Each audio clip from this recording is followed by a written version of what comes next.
संपूर्ण देवताओं के तेज से देवी का महालक्ष्मी रूप में अवतार और उनके द्वारा महिषासुर का वध। ऋषि कहते हैं, राजन, रंभ नाम से एक प्रसिद्ध असुर था जो दैत्य वंश का शिरोमणि माना जाता था।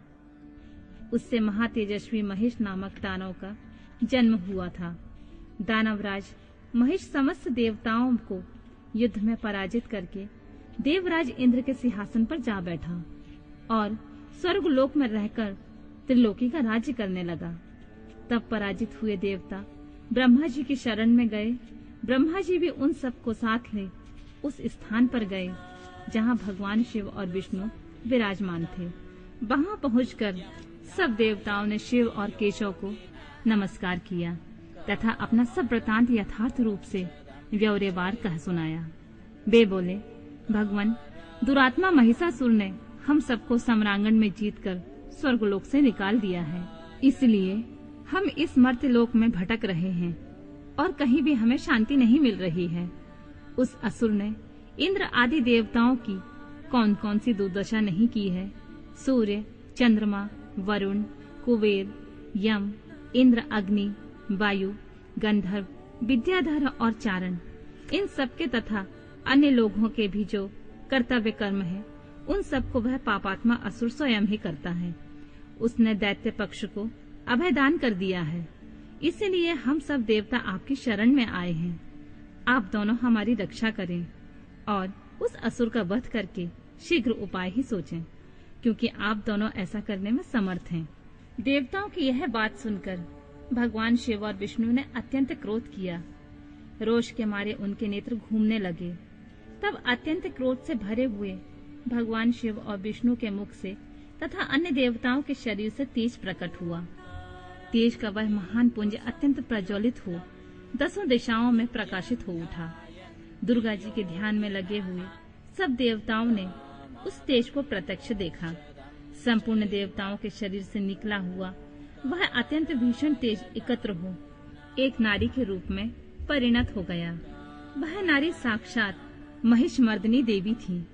उनका प्रकाशमान मुख भगवान शिव के तेज से प्रकट हुआ था। भुजाएं विष्णु के तेज से प्रकट हुई थीं। केश यमराज के तेज से आविर्भूत हुए थे। उनके दोनों स्तन चंद्रमा के तेज से प्रकट हुए थे। कटी भाग इंद्र के तेज से तथा जंघा और उरु वरुण के तेज से प्रकट हुए थे। पृथ्वी के तेज से नितंबन का और ब्रह्मा जी के तेज से दोनों चरणों का आविर्भाव हुआ था। पैरों की उंगलियां सूर्य के तेज से और हाथ की उंगलियां वसुओं के तेज से उत्पन्न हुई थीं। नासिका कुबेर के, दांत प्रजापति के, तीनों नेत्र अग्नि के, दोनों भौहें साध्यगण के, दोनों कान वायु के तथा अन्य देवताओं के तेज से प्रकट हुए थे।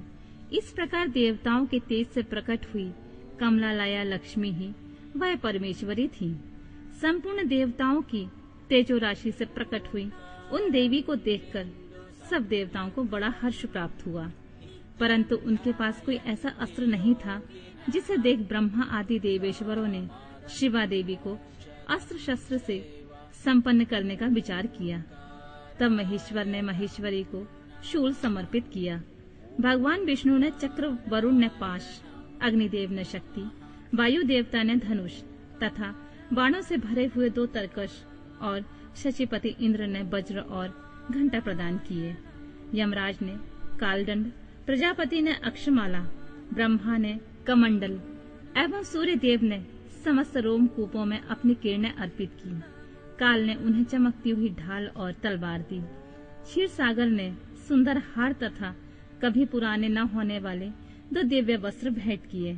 साथ ही उन्होंने दिव्य चूड़ामणि, 2 कुंडल, बहुत से कड़े, अर्धचंद्र कयूर, मनोहर नुपुर, गले की हंसुली और सब उंगलियों में पहनने के लिए रत्नों की बनी अंगूठियां भी दी। विश्वकर्मा ने उन्हें मनोहर फरसा भेंट किया। साथ ही अनेक प्रकार के अस्त्र और अवैध कवच दिए।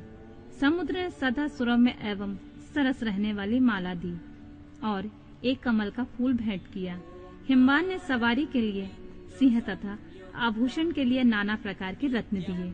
कुबेर ने उन्हें मधु से भरा पात्र अर्पित किया तथा सर्पों के नेता शेषनाग ने विचित्र रचना कौशल से सुशोभित एक नागहार भेंट किया, जिसमें नाना प्रकार की सुंदर मणियां गूंथी हुई थीं।